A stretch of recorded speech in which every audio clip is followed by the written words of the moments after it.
Telephone का आविष्कार एक बहुत ही महत्वपूर्ण घटना थी जिसने पूरी दुनिया में संचार की क्रांति ला दी थी। टेलीफोन का आविष्कार 19वीं सदी के अंत में हुआ था। टेलीफोन के आविष्कार के पीछे कई वैज्ञानिकों और आविष्कारकों का योगदान था। इस वीडियो में आज हम बात करेंगे कि टेलीफोन का आविष्कार किसने और कब किया। टेलीफोन के आविष्कार से पहले संचार के साधन सीमित थे जिनका प्रयोग सिर्फ अमीर लोग ही किया करते थे। उस समय लोग संदेश भेजने के लिए पत्रों और दूतों का प्रयोग किया करते थे। उस समय तक टेलीग्राफ का आविष्कार भी हो गया था जो एक लंबी दूरी तक संदेश भेजने का एक अहम माध्यम बन चुका था। सैमुअल मोर्स द्वारा बनाए गए टेलीग्राफ विद्युत संकेतों के माध्यम से चला करते थे, पर उस समय टेलीग्राफ का उपयोग सीमित था क्योंकि इसे टेलीग्राफ ऑपरेटरों की आवश्यकता होती थी जो मोर्स कोड के द्वारा चलते थे। टेलीफोन के आविष्कार का श्रेय अलेक्जेंडर ग्राहम बेल को जाता है। ग्राहम बेल एक स्कॉटिश वैज्ञानिक और आविष्कारक भी थे जिन्होंने ध्वनि संचार के क्षेत्र में कई अनुसंधान किए थे।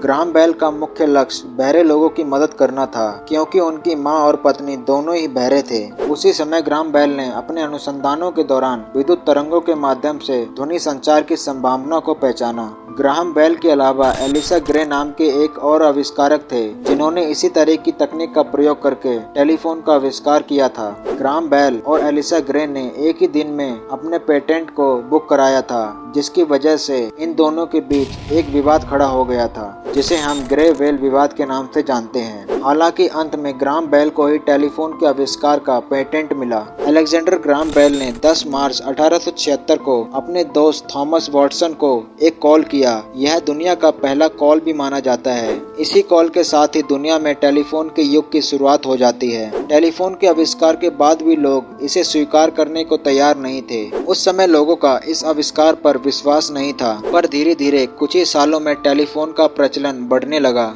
और उसी समय ग्राहम बेल ने अपनी एक कंपनी भी बनाई जिसका नाम उन्होंने बेल टेलीकॉम कंपनी रखा, जिससे उन्होंने टेलीफोन नेटवर्क का विस्तार किया और जनता के लिए टेलीफोन उपलब्ध कराया। समय के साथ साथ टेलीफोन का प्रयोग यूरोप के कई देशों में होने लगा और धीरे धीरे यह एशिया के कई देशों तक उपयोग में आने लगा। 21वीं सदी में टेलीफोन प्रौद्योगिकी ने एक लंबी छलांग लगाई। इस समय तक टेलीफोन की जगह स्मार्टफोन ने ले ली थी। टेलीफोन के आविष्कार ने मानव संचार को एक लंबी दिशा दिखाई जिसने पूरी दुनिया को ही बदल कर रख दिया और आज तो स्मार्टफोन के बिना हम इंसानों के जीवन की कल्पना भी नहीं की जा सकती।